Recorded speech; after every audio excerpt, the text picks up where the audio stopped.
Before we begin for real, can I admit something kind of embarrassing? When I was a kid, and I mean like, God, how old was I when this episode came out? Pretty young.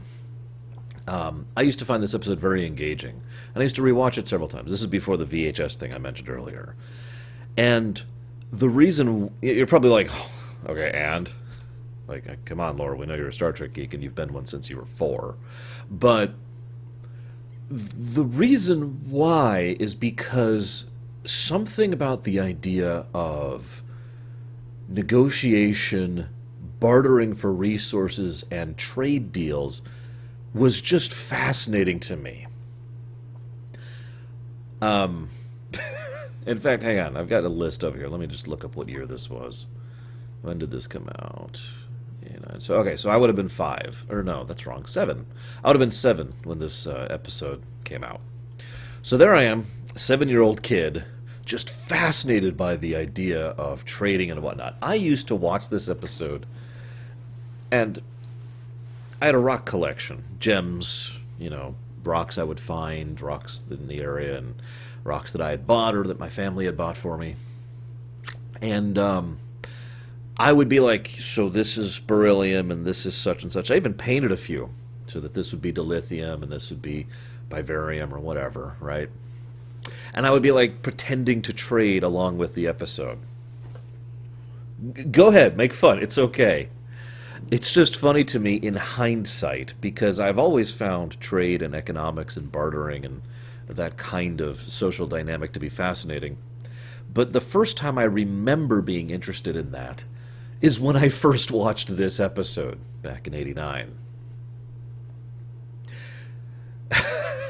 Now, that being said, there's one thing about this episode that I really don't like, and that's been true for a while. That's not a new thing, and I was thinking maybe my opinion would change. I mean, Lord knows I became a lot more positive about Pulaski this time around than I have been in a while, so maybe my opinion on Rahl would change. Nope. Hate his guts. I don't know what it is, but I do have 2 theories. First of all, he's a slime ball. In fact, I've actually mentioned this before. Rahl is a classic Type 3 villain. Like, through and through. He is a straight-up Type 3 villain. And that's one of the prominent points of the episode, is that he is not one of the good guys. It's actually, by the way, quick aside, it's nice to see an episode which really doesn't have a threat of the week. That was a nice touch. But we've got him, and then the actor who plays him feels bland. Now, maybe that was deliberate. Maybe that was the point, to try and portray someone who just is kind of there. But I felt like he was sleepwalking through almost all of his scenes, and I never really bought him as a character. I don't know. Something about his performance plus his character just makes me go, get off the screen. You thought I was going to mention the romance, didn't you? No, that makes perfect sense. That is actually an interesting insight into Troi as a character, which, I'm willing to go with romance in television if you do something with it, and insight into a character certainly qualifies, but let's rewind a bit. What I find really weird about this episode, though, is the historical perspective. This episode establishes the Gamma and Delta quadrants, which have never really been codified on camera in Star Trek before this. This episode codifies the nature of wormholes and how they function, and, through some very natural exposition in one scene, and some very clunky exposition in another, establishes the very idea that a stable wormhole is something that doesn't exist, that there's no idea, the very idea of a stable wormhole is a no, which of course would lead to Deep Space Nine. Funnily enough, another wormhole that goes to the Gamma Quadrant. It establishes, what else does it establish? The Ferengi, I'll talk about that in a second. And it establishes, and this is going to be a weird one, the fact that Troi loves chocolate. This is the first time that's come up. I would also say, and this is going to sound weird, that this episode establishes that Riker loves Troi. Now I know what you're thinking. Huh? Those two have been since the very first episode. No. Those two have been flirtatious and have had a previous fling with each other, and obviously care about each other and have some friendship. But this episode establishes that Riker, really, loves Troi in a way that is more than just, you're cute and I want to be with you.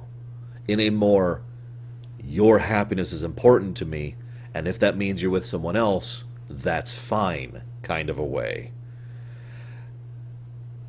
We'll talk about that scene when we get there, though. So, the episode starts, and we see Troi metaphorically lowering her hair a bit, which is good stuff. This is probably one of our first real Troi episodes, and as I've said before, one of the things I tend to like is when the episode takes one of the side characters, so to speak, and does something with them. Now, Riker gets a little bit of stuff here, and there's a little bit of stuff for everyone else, but this really is a Troi episode, and thank goodness. I wish they did more with her in it, if I'm being honest, because I felt like Marina Sirtis didn't have a huge amount of room to really breathe as an actress.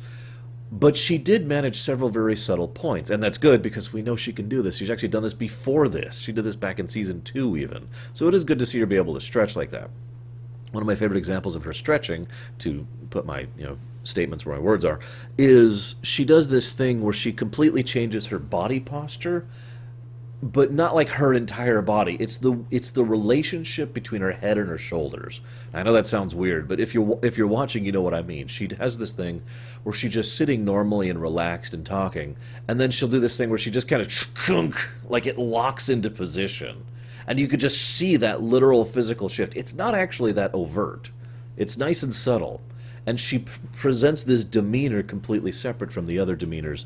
And she does a good job. We'll talk more about her in a second. But I did like her being like, I just want chocolate.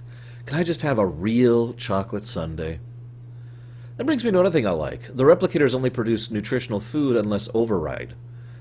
I actually really like that idea, because that's, first of all, that's the kind of thing that makes perfect sense in setting. That they would have a default setting that is, will produce nutritional food. If you ask for alcohol, you get synthahol. If you ask for a sundae, you get something that tastes similar to a sundae, but isn't one. We know in Star Trek that they can emulate a lot of things without some of the detrimental effects of those things, like alcohol and sugar. So I like the idea that the replicators do that by default. And I like that there's an option to override that, because that makes sense. I mean, it's no different than any other UI in any computer you're using, where it's like, are you sure you want to do this? Yes. Okay then, right? In fact, in computer programmer parlance, that's usually referred to as idiot proofing, or less kind words, depending on which circles you're going around. Where it's like it's very simple. If you type delete as you're hovering a file, it will say, "Are you sure you want to delete it?" That little prompt is kind of what I'm talking about here. Are you sure you want an actual chocolate sundae? If you're sure, then I will produce it. Anyways, that's cool. I like that. I like that. Good setting building. So then she just has this, I wouldn't want to waste my first chance to see the wormhole. And you could tell she's just, ugh. Then she gets to the conference and her whole demeanor completely shifts. And you could just see her smile. Her fake smile. And that's another reason I give credit to Marina Sirtis here. Because she knows how to, this may sound weird, but it's harder than it sounds for an actor or an actress to smile fakely. In other words, to be in character as someone who is faking smiling. It's like a 3-layer acting job there, and she does a good job of it. I also like how Riker beelines for her, because of course he does. He knows her. He should know this. And when she puts her arm out, she's like, is there chocolate here? And you can see the crack in her smile for a second. And you can just tell he knows, right? Anyways. So, they mentioned the stable wormhole. I just keep noticing there's good exposition in Season 3. It just is a recurring trend. Because they just kind of mention, stable wormhole, first one, blah, blah, blah. And we just get information about that without them flat out saying, as you know, this is the first stable wormhole in ever. However, in the interest of honesty, I'd have to immediately contrast that by the very next scene has the lady with the breathing apparatus. I can't remember her name, forgive me. She's basically a non-character. She shows up. And she says, as you know. She really does. That she does blatant and, just boring exposition. It's weird in an otherwise well-constructed script. So then the Ferengi show up. Now, I said I'd talk about this. There's actually two things, one of which is hinted at and one of which is established here. The hint is he unloads a big chunk of bars of gold. Now, he calls them gold. the idea of latinum hasn't been invented yet, but the idea of latinum comes from this episode, from the idea of using something as a modicum of currency. And now, I'm going to take a quick segue here, just really quick, bear with me, okay? Because some people don't fully understand this, and I've actually been asked to talk about this, and I think this is a good time to mention it since this is when latinum's really going to start being a thing. I believe they actually mentioned latinum in Captain's Holiday. I'm not sure about that. We'll see when we get there. Anyways, the idea is resources obviously have their own value, and most of what the people are trading in this episode is resources. In fact, the Ferengi barter flat out says, Damon Boss or whatever, or Goss, I don't know. Anyways, he flat out says, I'll match their bid and then add the gold on top of that. The idea is, we'll barter for this and also pay you, because a currency, this is what I wanted to talk about, a currency is actually an ideological concept, not a physical one. Money, I've always got this dollar right here, this has no value of itself. This is completely worthless. Like, I could barely even start a fire with this. This is garbage. Except for the fact that a large, huge, overwhelming number of people say that this is a acceptable form of trade which doesn't degrade in and of itself. Obviously, U.S. dollars are actually designed to degrade over time as part of a natural fighting against inflation and to keep money into circulation. But the point being, that's the whole point of what a currency is. It's something that doesn't have value of itself, but it has implied value and is a non-perishable good. You with me? So the idea here is we'll give you a bunch of stuff you can use, and we'll also offer you this currency, which you can then use to procure other things that you can use, that you can spend on whatever, and that's the value of it. Because sure, I could go to the market and say, I want these onions and this stuff and this stuff and this stuff, and then try to provide an equal barter value for that. Or I could go to the bank and procure some currency, use that currency in order to say, I want this and this and this and this, and have currency left over to use for this and this and this and this, because we all establish what the relative value of currency to goods is based on the market and based on 1,000 other figures I'm not going to go into right now. You with me? Ergo, currency, the concept of currency, is a very logical and understandable idea, and that's why it's dumb that the Federation doesn't have any. I'm sorry, that's my opinion, obviously. I hate to end on my opinion like that. But I do think it's dumb. I really do. The idea of economics, like, you want to get rid of greed? Okay, I'm cool with that. Say there's no greed in the Federation. Done. I'm with it. I'm willing to buy that. Say there's no economics in the Federation, and I'm going to call bull, because economics is not greed. Money is not greed. Money is nothing more than a medium of exchange. Now, I've talked before many times about how Earth, just Earth, is in a post-scarcity society, to the point where they have no need of anything. Now, that's fine. And that is totally a thing, and I'm totally with that. I am willing to admit that one planet in a galactic power has solved all problems and has reached the point of functionally infinite resources. There are certain things that could threaten that, certainly. Like if another billion or two people tried to move to Earth right now, we'd have problems, right? But that's not an issue, because that's what the rest of the Federation is for. Not everyone wants to live on Earth. I mean, you can't tell me there's not a reason there's so many damn colonies, right? But the Federation still has finite resources, finite services, and finite transit. Those are the three core points of economics right there. I swear I didn't mean to talk about economics this long. I apologize. Let me drive back to my point. The Federation should use economics. Okay, we're done. I'm sorry. This will probably come up, I just realized this will probably come up later in DS9, and I will talk about it more then. Because there's actually an episode that is literally all about how stupid it is that the Federation does not have economics. We'll get there. We'll get there. I apologize. Thank you for bearing with me. So, the other thing I want to talk about the Ferengi, though, is this is the beginning of the Ferengi. This is the first Ferengi episode. Do you know that? I've got a list over here. So we've got the last outpost. We are the new villains that are terrible. The battle where I will have my revenge. Peak performance where we will know this secret or we will destroy your ship. Bad guys, bad guys, bad guys. Of varying effect in Season 1, and Season 2. 3 episodes across 2 seasons. We're in Season 3 now, and as I've said many times, Season 3 is basically inventing TNG. Remember how many things I mentioned earlier were established in this episode? The Ferengi are another one. Because this is when the Ferengi become the Ferengi that we will know them as going forward. The slightly bumbling, greedy, stupid comic relief characters, with some varieties here and there. Obviously Rom, Nog, and Quark all kind of are exceptions, but you get my point. This is the beginning of that, and it all begins with a simple gag that, I gotta be honest, still makes me laugh to this day. Alright, we'll need some chairs. Alright, this is Mr. Security. Oh, he's in charge of chairs? No, I'm in charge of security. Well, who's gonna give me the chairs then? It's just a simple back and forth gag, but it's also the very first thing we see of the Ferengi in this episode, and that's important. Because if you've just started watching TNG, your introduction to the Ferengi is this, comic relief.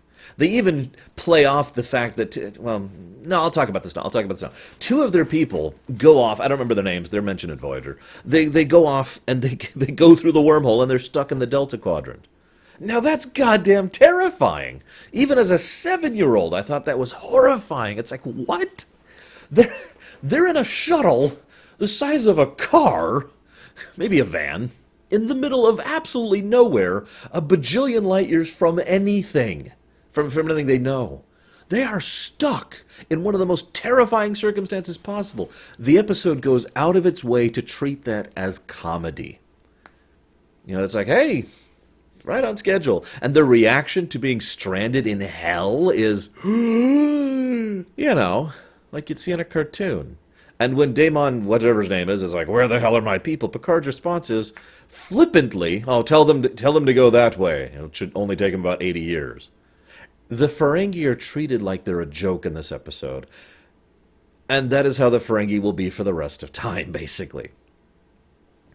So that's how they're introduced to someone who's new. If you've been following the series, they establish these Ferengi as a joke for basically the same exact reason. The Ferengi do not threaten the Enterprise at all in the whole episode. In fact, they flat out call out the fact that a missile to the wormhole will do nothing, and they effortlessly destroy it. And, of course, they mention that the whole thing was a fake, a facade. Even when he says, this won't kill anyone, it's like, I don't want to kill anyone. The Ferengi are, in every respect, downgraded from threat to comedy in the entire episode. So anyone who's been following TNG this whole time and saw them in The Last Outpost, The Battle, and Peak Performance gets the message over and over and over. The Ferengi are no longer the new Romulans. This is probably helped by the episode The Enemy, which we just had, which establishes the new enemy as the Romulans. Right? So, I don't know if this is deliberate. None of my books have said anything about this. But I think this was, because this feels crafted. This feels very deliberately, okay, we need to emphasize this point, and we need to emphasize it hard. We have shifted things around. The Romulans are bad guys. The Ferengi are a joke. And we'll use them as comedy going forward. That will be true in Captain's Holiday, Menage a Troi, Future Imperfect, Unification Part 2, The Perfect Mate, Rascals, Chain of Command Part 1, Suspicions, Force of Nature, Firstborn, and Bloodlines. All of those episodes, they are a joke in. The one and only time they are even close to threatening is Rascals. And good lord, that's just dumb for so many reasons. We'll get there. I'm sorry, I was reminded of Rascals. Moving on.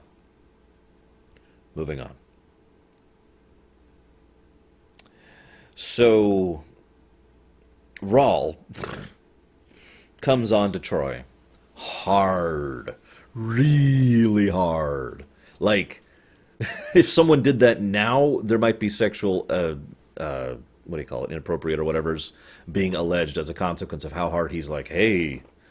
Now, for the record, I know that some women like that. In fact, I know some men who like that too. That's fine.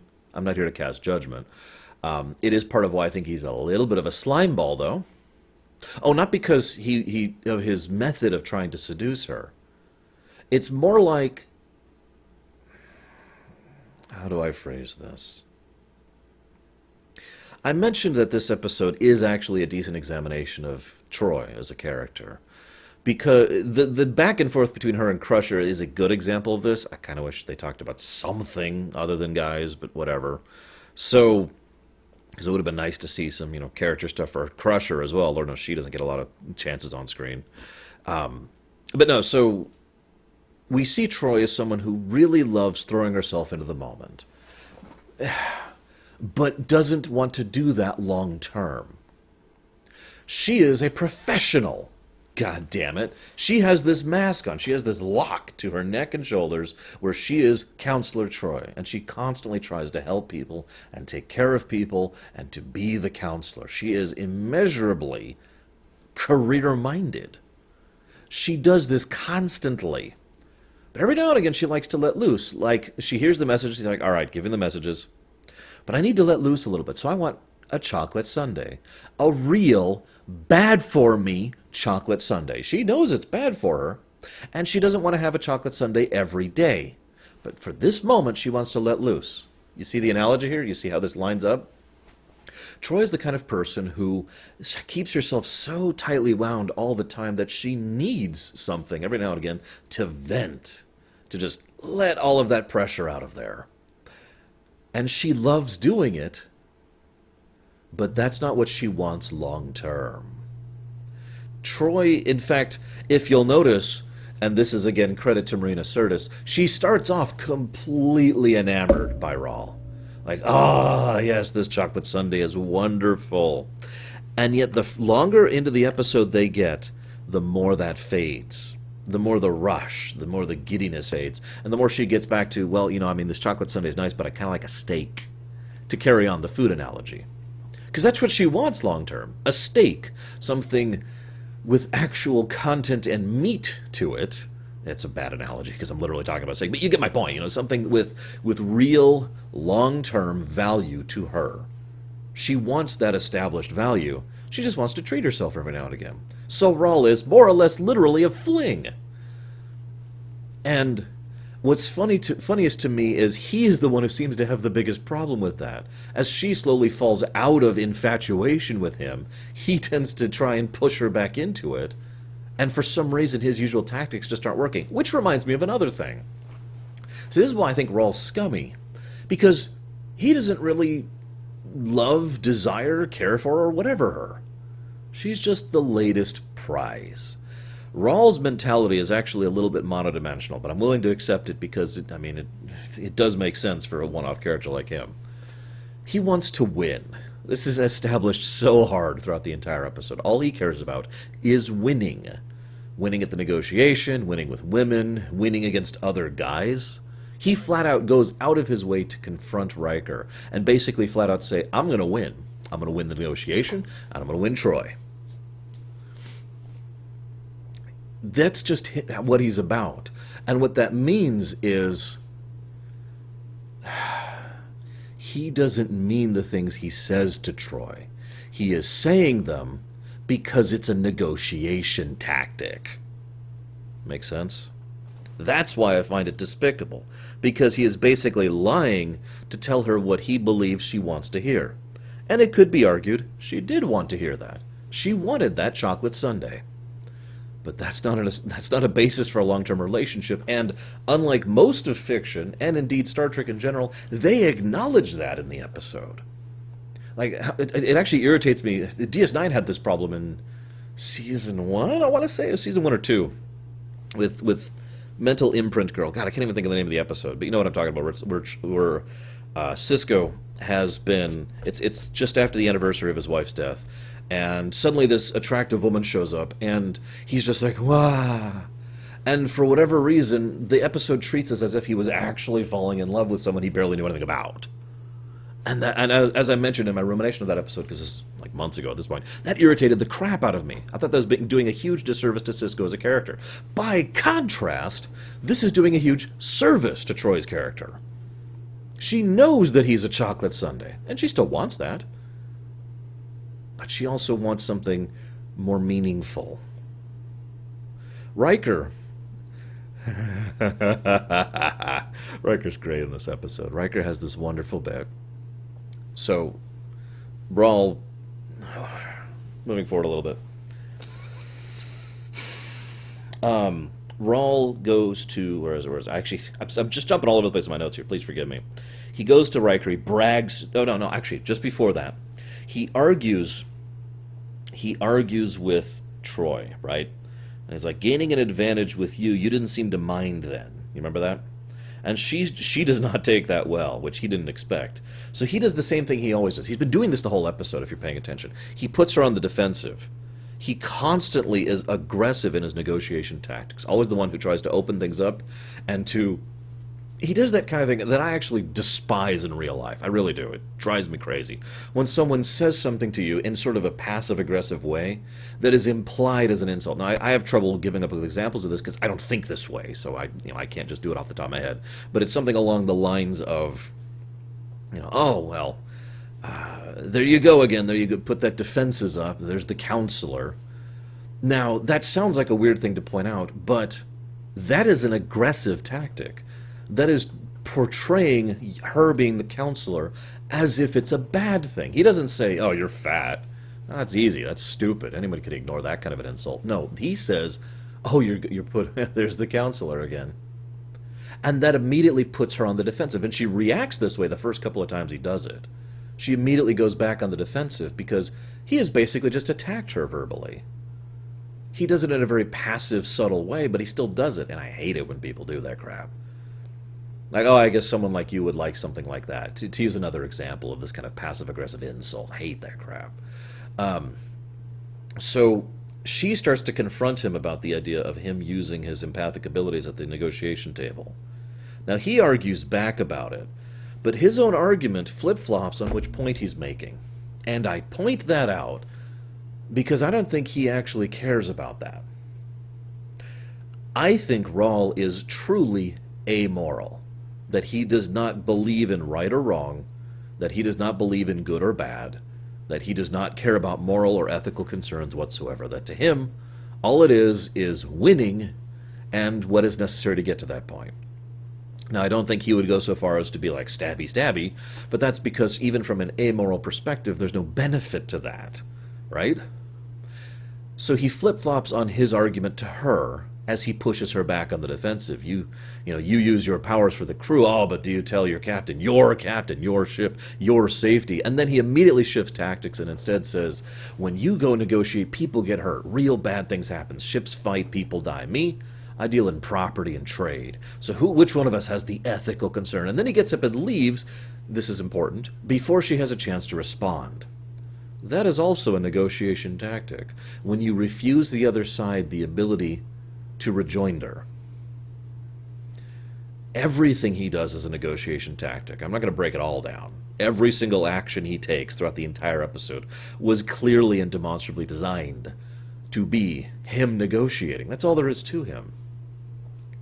And funnily enough, that is what pushes her the furthest away from him, because she picks up on this. Troy's not stupid. And by now, the Sunday love, puppy love, infatuation, whatever you call it, has worn off completely. In case you think I'm reading too much into this, during Crusher and Troy's conversation, Crusher mentions that there was a relationship where she fell in love in a day and it lasted a week. But then Jack Crusher, the man of her dreams, the man who not a few episodes ago in The Bonding, she was still brought to tears over the thought of his loss, and had a child with Wesley Crusher. That person took her months to figure out. They lay it all on the board right there with that conversation. There is a difference between the chocolate sundae and the steak meal. And that brings us to the scene where Rahl goes and confronts Riker over this. This whole episode, he's been playing hardball with all the other people, and looking back at it, it's actually so obvious I'm amazed he got away with it. But he's been playing hardball this whole time and finally says, okay, I'm willing to negotiate even before that study comes back. Are you? And Riker, I actually said out loud as I was sitting here in this chair watching the episode, of course he's not! Riker's not stupid! Because Riker isn't stupid. He is absolutely not willing to commit to something that is an unknown. He will not buy the loot box before he knows what's in it. Sorry, bad analogy, but you get my point. And so Rahl just needles him about that. And Rahl knows all the right places to hit Riker. But the problem is, Rahl really does only care about winning. And so he says, and I'm going to get Troi too. And Riker, who has been looking at them with this face of just as close as he could be to glaring without actually physically assaulting the man, breaks into this huge smile.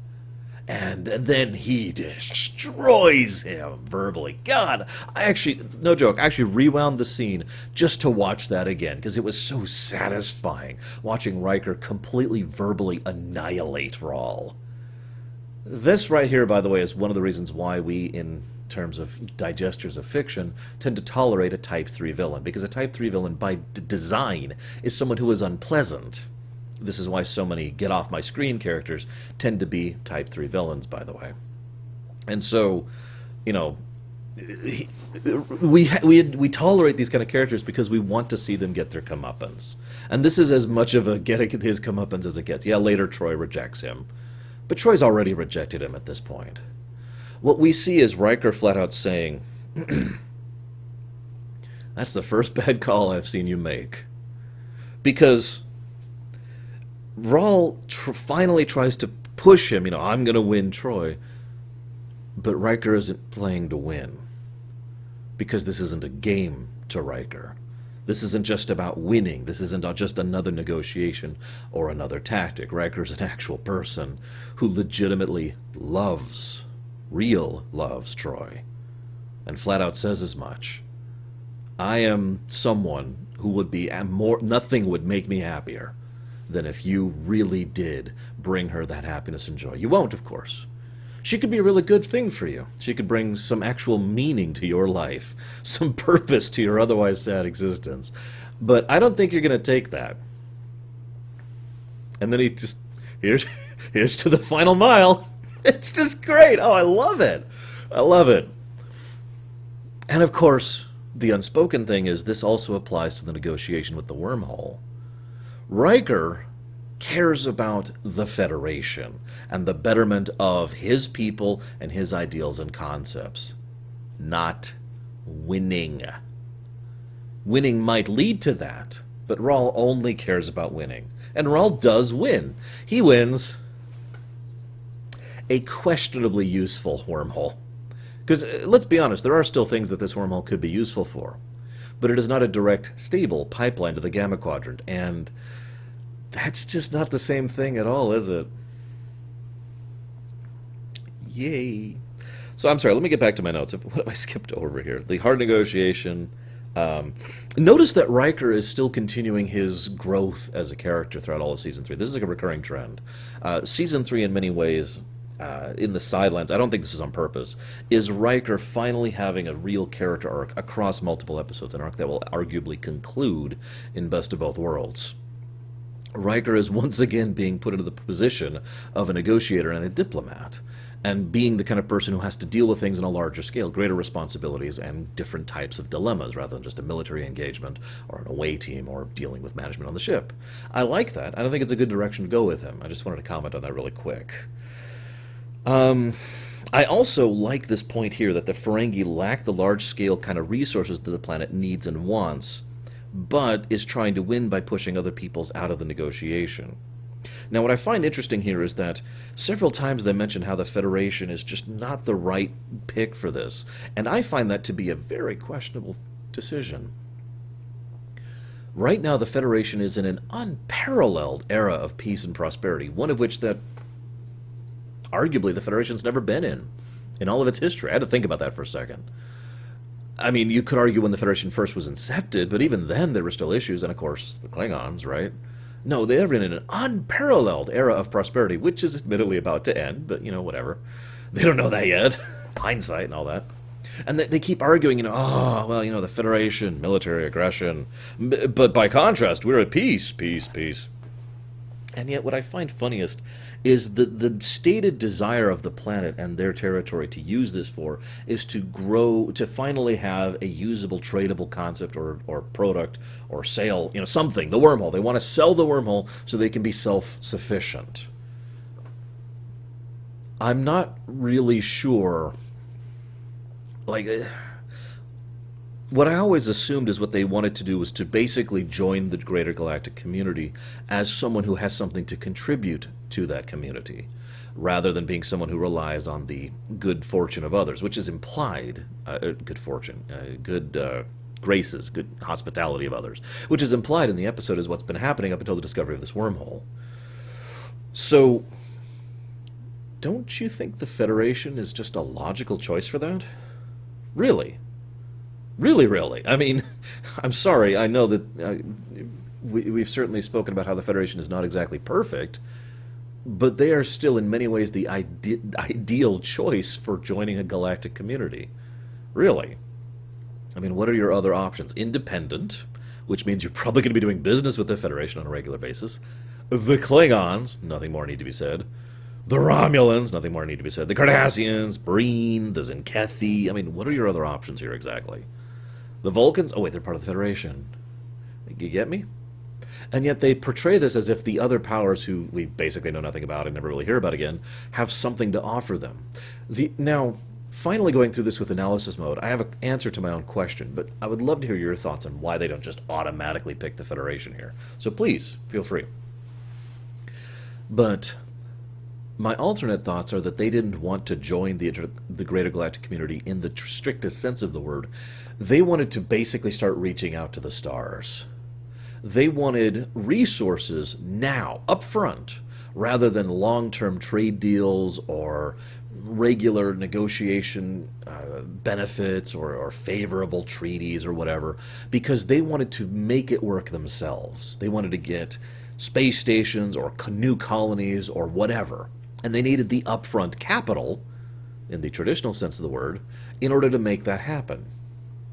In other words, going back to my earlier currency thing, they needed a large amount of liquid assets in order to, or excuse me, non-liquid assets, sorry, using my wrong terminology here. They wanted a large amount of concrete assets that could be usable now.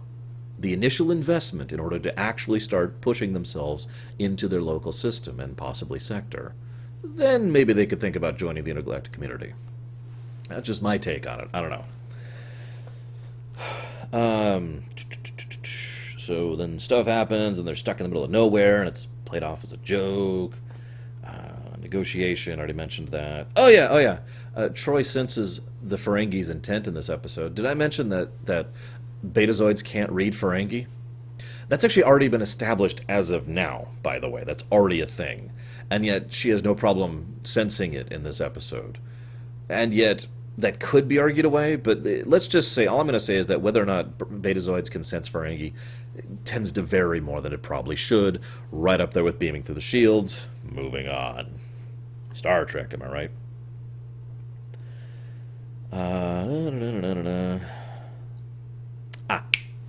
I knew I had one last thing to talk about. I just had to find it here. And the last thing I want to say is, do you like chocolate? I'm kidding. The last thing I have to say is, do you think Rahl meant his final lines? Now, I don't. I don't think he meant it at all. I also don't think Troi... How do I put this?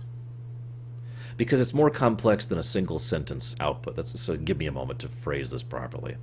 I think that Troi acknowledged that, though he was the Sunday, to continue my food analogy, that it might be possible to convert him into a steak sandwich, or a steak dinner. To make, in other words, through time and effort, work something out so this can be a better and more fulfilling long-term relationship.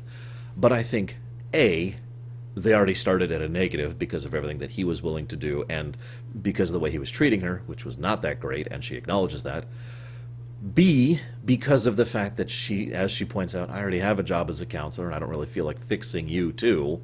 And C, and this is my favorite, doesn't need him, that she decides not to bother. In other words, she acknowledges the possibility and even the possible reality of what he's saying, but it doesn't matter. And she says no. And I like that. But I do wonder what you think, guys. As ever, love your guys' thoughts and comments. Do you think he meant it? Do you think he was legit?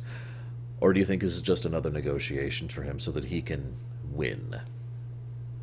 I think it was just negotiation. I'll go ahead and give my opinion on that now that I've already asked the question. But I got nothing else. A surprisingly good episode, despite some of the issues in it. I hope you guys have enjoyed. I swear I'll try to talk about economics less in the future, and I'll see you guys next time.